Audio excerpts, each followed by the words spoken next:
Bonsoir à tous, bienvenue dans votre émission, votre projet pour la Réunion. Ça bouge dans le milieu des infirmiers médicaux, libéraux. Donc on va essayer de voir qu'est-ce qui s'y passe. On a sur le plateau, d'abord, quand on se parlait d'âme, donc il ne faut pas que j'oublie son nom, Céline Lagune, bonsoir, Bonsoir. infirmière libérale, Bonsoir. Oui. et le président du syndicat Convergence infirmière, 974. infirmier 974. On a donc Olivier Robert. Enchanté. Bonsoir. Bonsoir. Alors, vous avez un mouvement qui est prévu le 19 mars. C'est exact. Et vous allez vous rassembler où? Alors là, c'est un mouvement d'action, de revendication qui sera basé sur Saint-Denis, tout simplement. Devant la préfecture? Alors, le point final sera devant la préfecture. Vous Mais partez de Jardin d'État? On part de Gillot, Ah, vous parlez de Voilà. Gillot? du rond-point de Gillot. Ah, d'accord, c'est donc le 19 mars. Voilà, exactement. Non, faut que pas que j'oublie, peut-être pas être sur la route ce jour-là. Donc, la question, c'est donc c'est un mouvement régional? Alors, c'est un mouvement qui est national. D'accord. Donc, il y a plus d'une vingtaine, voire une trentaine de départements au national qui ont organisé ce mouvement. Donc, pas mal de dom-tom ont réuni les troupes pour pouvoir mener cette action à bien. Et c'est aussi une action qui a été choisie de fait, de date, par rapport à l'anniversaire du décès de Virginie Anderson qui a agi beaucoup dans notre profession pour créer... On va juste cadrer. Virginie Anderson, elle est née en quelle année? Elle est morte en quelle année? Alors là, je n'ai plus les dates en tête. D'accord, ok. 19e siècle, 20e siècle? Non, c'est le 20e siècle. 20e siècle, Ouais. d'accord, ok. La question, c'est combien d'infirmières et d'infirmiers libérales et libéraux qui existent à La Réunion, Alors, recensés à La Réunion? Il y a environ 2000 infirmiers libéraux. Ce qui veut dire que aujourd'hui, la profession, pour vous, est en danger? Alors totalement, puisque d'ailleurs ma collègue pourra en expliquer d'autant de fait de son expérience. Moi, je suis infirmier libéral depuis 2015 et je n'ai cessé de voir que la profession se dégradait au fur et à mesure que le temps passait.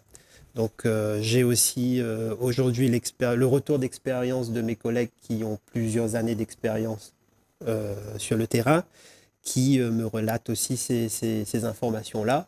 On a une demande de soins qui est de plus en plus forte, le vieillissement de la population qui ne cesse d'augmenter. Donc on doit atteindre d'ici quelques années un papy-boom qui va arriver sur tout le territoire qui sera quand même conséquent. Alors, ils ont annoncé, je ne sais pas quel est le vrai chiffre, pour 2030, ils ont annoncé 100 à 200 000 personnes au-delà de 60 ans à La Réunion.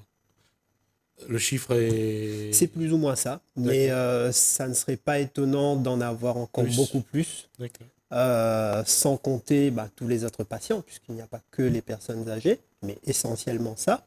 Et aujourd'hui, on se rend compte que les soins à domicile est un maillon essentiel de la chaîne de santé à La Réunion. Donc il n'y a pas suffisamment de structures comme dans les autres départements pour pouvoir accueillir ces personnes en besoin de soins quotidiens.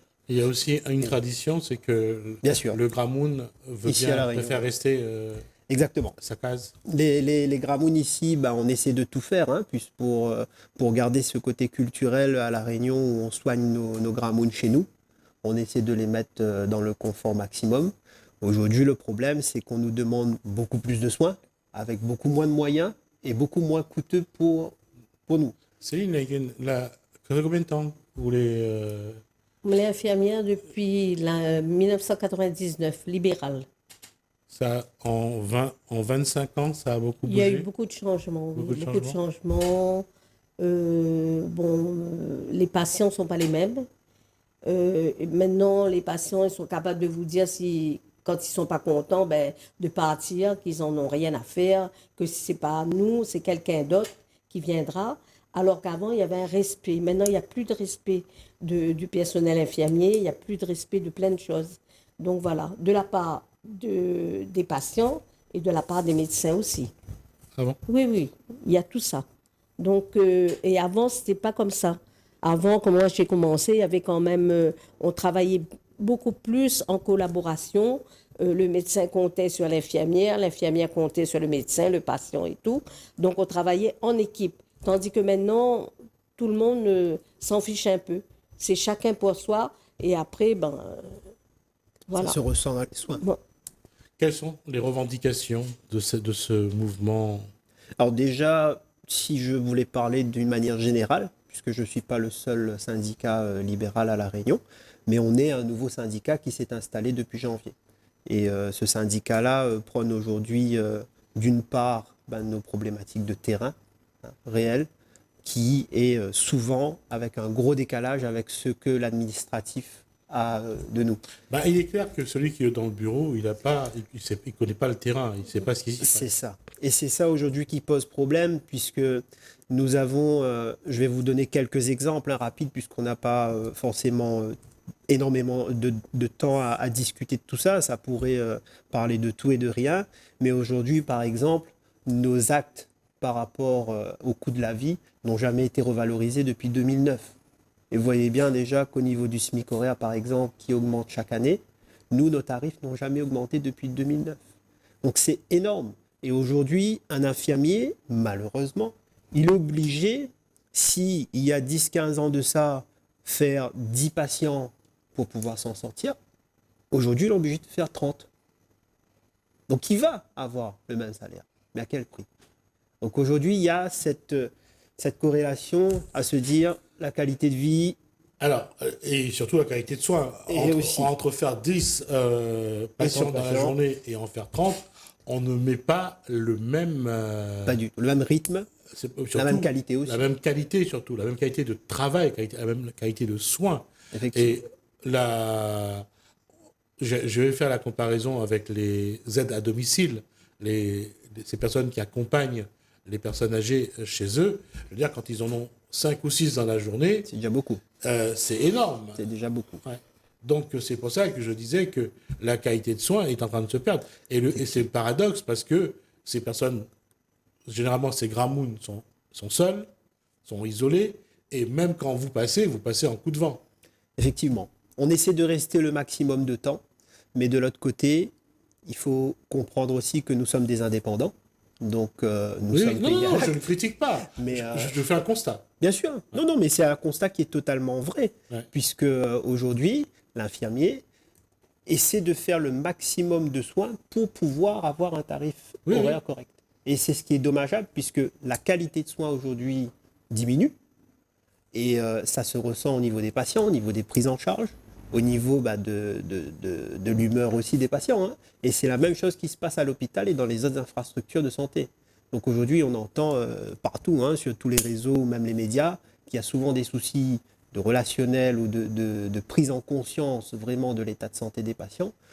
Des fois, à vrai dire, on regarderait qu'un patient, il a besoin surtout du côté social, avec ses gramounes qui vit tout seul.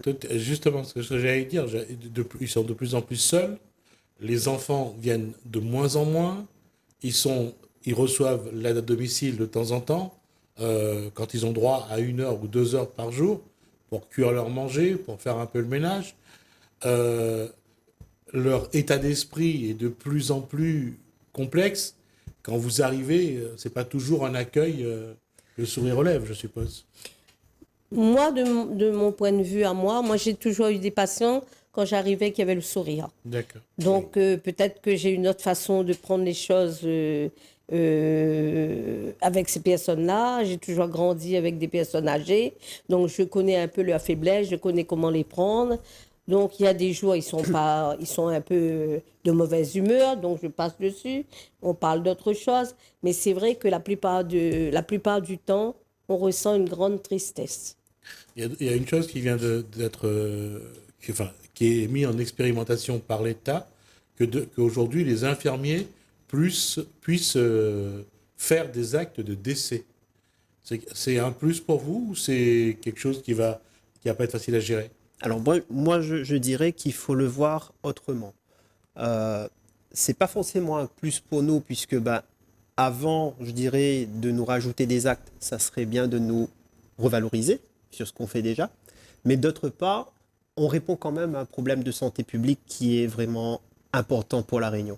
Donc, En tant qu'infirmier, je pense qu'aucun de mes collègues pourra dire aujourd'hui que ce n'est pas nécessaire. On est totalement d'accord avec ça. C'est sur le fond et la forme qu'on n'est pas d'accord, D'accord. tout simplement.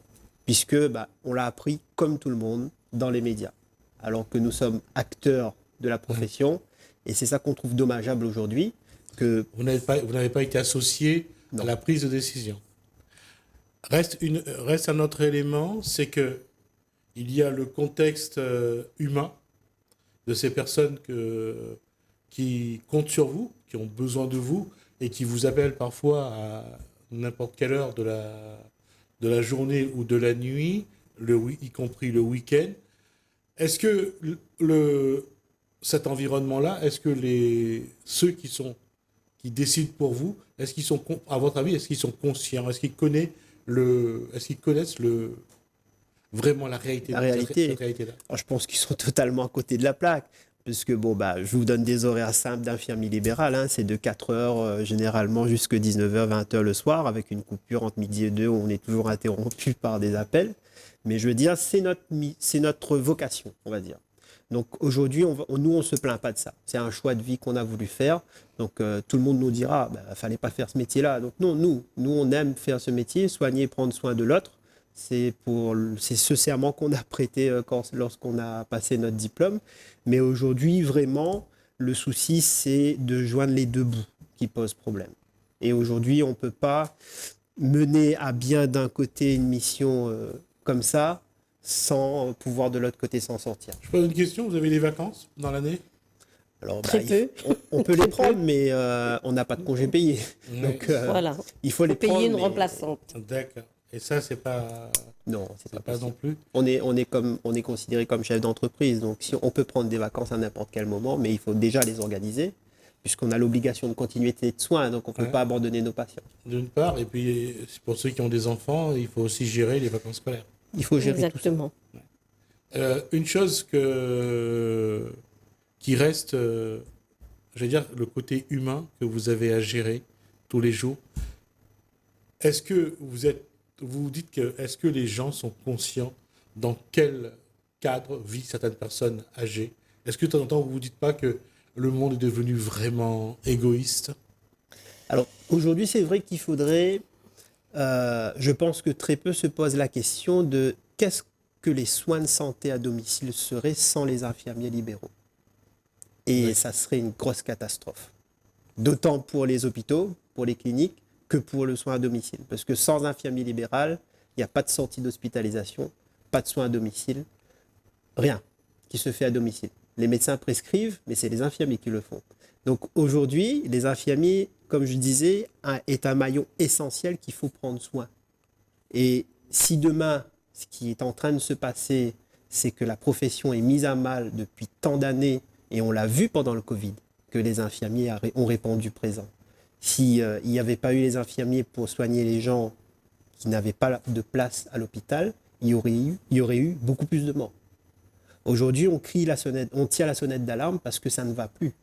Et qu'on a besoin que la population, d'une part, soit consciente de cette demande que les infirmiers ont d'être revalorisés, pas purement financièrement, mais c'est une reconnaissance de notre travail. Et d'autre part, par la suite, ça viendra, le côté financier. Justement, qu'est-ce qui fait que les pouvoirs publics ont tendance à ignorer la réalité du terrain? Pour vous, c'est une volonté pour ne pas payer plus?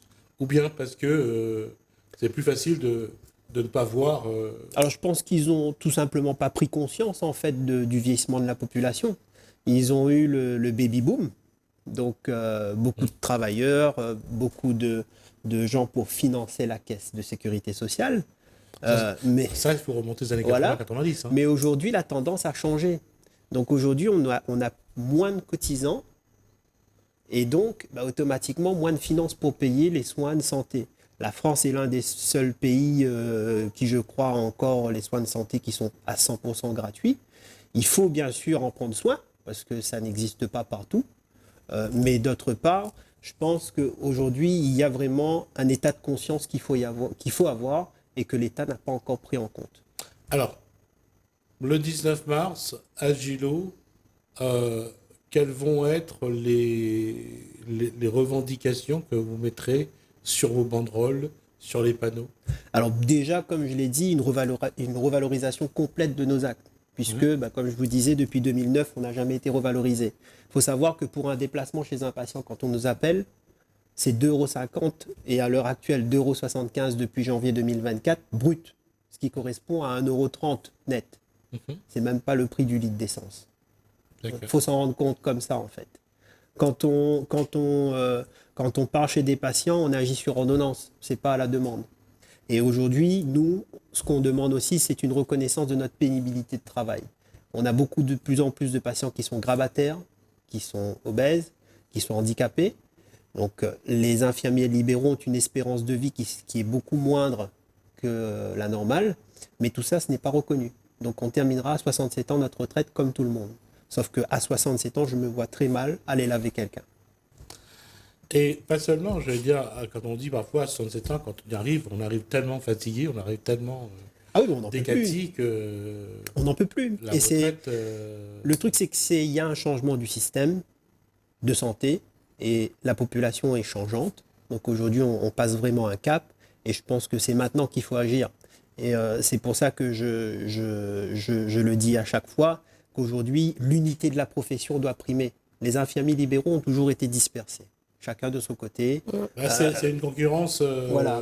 Mais aujourd'hui, ce qu'il faut se dire, c'est que tous ensemble, on peut faire bouger les choses, puisqu'on est un maillon essentiel de la chaîne.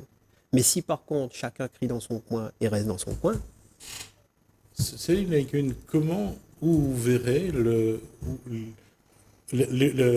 la profession a évolué de 1999 à aujourd'hui. Dans les 10 prochaines années, à votre avis, comment ça va se passer? Honnêtement, je ne sais pas. Parce que ça a l'air d'aller déjà très mal. Au niveau des soins, on nous a déjà bien rétréci pour qu'on ne puisse pas avoir le salaire qu'on veut. Donc, comme dit mon collègue, au lieu de prendre 10 patients ou 15 patients, on est obligé de prendre 30. Moi, personnellement, je ne prends pas tout ça parce que je n'ai pas le temps. Et en plus, après, on me fait payer les indus, on me fait des contrôles, on me fait rembourser plein de choses. Donc, c'est pour travailler pour redonner, ce n'est pas la peine. Déjà, nous, il faut savoir aussi que les infirmiers libéraux, on paye énormément de charges sociales. On paye beaucoup de choses qu'on ne va pas toucher à la fin dans notre retraite. Donc, on donne beaucoup pour ne pas toucher grand-chose. Ça, il faut que les gens sachent ça. Et aussi, quand on part de là, on est cassé. On a eu des accidents de travail, on a eu plein de choses. Et là, de toute façon, la CGSS, l'ARS, personne ne se rend compte que si on est tombé, qu'est-ce qui nous est arrivé ou quoi que ce soit. Personne. Donc, on peut marcher cabossé dans la rue, rien à faire. Du moment qu'on est là, on travaille et qu'on casque tous les mois. Et après, si c'est pas fait, c'est les huissiers. Ils arrivent, ils envoient, il faut payer ça, il faut payer ci, il faut payer ça. Alors, dans quelques années, je ne sais pas, les infirmières, que ça fait. Si ça va continuer, ou alors s'il faut que vraiment les administrations, ils fassent un tour de table et réfléchissent un peu qu'il a besoin de nous. Parce que, d'après ce que m'a entendu parler, il avait dit que ça mette des agents de service pour s'occuper des patients. Excusez-moi. Mais est-ce que ces gens-là, d'accord, ils vont faire le nécessaire, mais est-ce qu'ils vont voir s'il y a un problème, s'il y a un escarre, s'il y a un problème de peau? L'expertise n'est pas là. Voilà. Et il y a une chose aussi qui se développe aujourd'hui, c'est l'hospitalisation de jour. Ça veut dire que la personne qui rentre chez elle la nuit, il faudra quand même s'en occuper. Il faudra qu'il y ait une transition entre l'hôpital et la maison. Et là, je pense que vous êtes aussi sollicité, je pense. Bien évidemment, puisqu'on intervient dans le cadre des astreintes dans une hospitalisation à domicile, avec les deux hospitalisations qui existent à La Réunion. Mais d'autre part, je pense qu'il y aura... Ça m'étonnerait qu'il y ait suffisamment de place pour l'hospitalisation du jour pour toutes les personnes âgées. Ça serait vraiment un miracle. Et je rajouterais, pour compléter ce que Céline dit, c'est que comme nous sommes des indépendants, nous, sur un calcul de base normal, nous serons à 900 € de retraite comme tout le monde. Enfin, comme tout le monde. à 900 euros de retraite. C'est pour un chef d'entreprise infirmier libéral qui a exercé pendant plus de 25 ans, c'est quand même difficile à avaler la pilule. Ouais. Mais nous, ce qu'on demande aujourd'hui, c'est vraiment qu'il y ait des assises, je pense qu'on l'appelle comme ça, des assises de la profession pour faire un état des lieux. Aujourd'hui, on a des cabinets qui se ferment tous les semaines. Tous les semaines. Il y a des ventes de patientèle et de cabinets qui se font tous les semaines. C'est vrai. C'est plus acceptable. Demain, comme je vous dis, sans infirmiers libéraux sur le terrain, ça va être une catastrophe. D'accord. On rappelle donc que vous rassemblez, il y a un mouvement national donc le 19 mars, et que vous, à La Réunion, vous allez rassembler, quand on dit à Gillot, c'est devant l'aéroport, non? Alors, on s'est donné un point de rassemblement sur le parking à l'arrière de Gillot Ouais. pour pouvoir se rassembler déjà entre collègues avant de lancer l'événement. D'accord. C'est un événement qui est passif, hein. On ne va pas casser ni briser, hein, ce n'est pas le but, mais c'est juste de montrer à la population nos difficultés, notre fatigue et notre épuisement. Parce qu'aujourd'hui, on a des infirmiers des 4 coins de l'île qui vont nous rejoindre. Il y a plus de 10 000 infirmiers sur le national qui vont aller dans les rues. C'est un appel à l'aide. Ils ont été reçus il y a 2 semaines par le ministère de la Santé, le nouveau ministre, M. Valtou. Et donc, il a été conscient de la crise qui est en train de se passer au niveau de la profession. Mais jusqu'à présent, nous avons demandé une ouverture des négociations et pouvoir avoir une table ronde pour mettre à plat toutes nos difficultés, mais nous sommes en attente. C'est le but aussi de maintenir cette pression, parce qu'aujourd'hui, s'ils ne crient pas, comment il dit? L'enfant S'ils en- ne peut Les enfants, ils crient Voilà. pas, ils gagnent pas de lait, l'été ou je Voilà. sais pas quoi. L'enfant ne peut pas, il n'y avait pas d'été. Voilà. Donc, on rappelle donc, rendez-vous le 19 mars, à quelle heure? Alors, ça va commencer à 7h et le cortège démarrera à 9h. Donc, j'invite tous les collègues, syndiqués ou pas, infirmiers libéral, c'est suffisant. Vous pouvez venir nous rejoindre dans une bonne ambiance, amicale, et pouvoir prôner nos difficultés tous ensemble. D'accord. Ça va pas mal si tout le monde est là, qui s'occupe des malades. Alors, bien évidemment, ça ne sera pas tout le monde, mais on a, comme je vous dis, l'obligation de continuité de soins, et c'est pour ça aussi que les infirmiers libéraux ont très difficile à faire la grève, mais donc il y aura toujours des remplaçants ou les collaborateurs qui seront là pour soigner les patients. Merci Olivier Robert, donc président de l'association Convergence Infirmier 974. Merci également à Céline, avec une donc infirmière et adhérente donc de ce syndicat. Merci à vous de nous avoir suivis. Merci Hélène, merci François. Je vous dis à bientôt.